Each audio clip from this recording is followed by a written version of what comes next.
In today's video, I'm going to teach you how to edit received email in Outlook.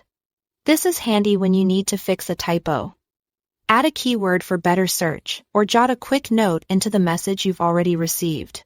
We'll do this in Classic Outlook, which is the desktop version with the ribbon across the top. First, open Classic Outlook and head to your inbox. To work on a message, don't use the reading pane. Instead, double-click the email you want to change, so it opens in its own separate window. Editing only works in that standalone window, and it gives you access to the full set of ribbon controls you'll need. Now look along the ribbon for the Move group. Inside that group, find the Actions button depending on your window size or ribbon layout. Actions might be tucked under an overflow menu.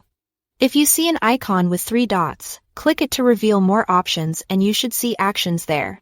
From that Actions menu, select Edit Message. As soon as you choose it, the email becomes editable. You can now update the subject line or the body.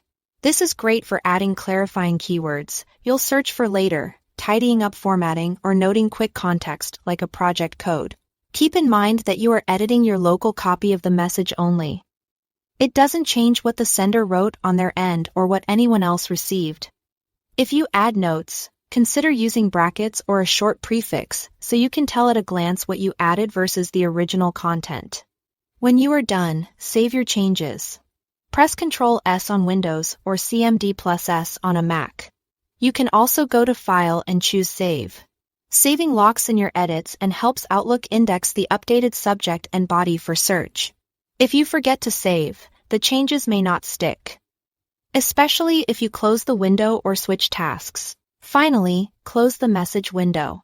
Back in your inbox, you'll see your updated subject line right away, and any changes you made to the body are preserved. From here, you can search for the keywords you added, categorize the message, or move it to a folder, just like any other email. That's all there is to it. Thanks for watching.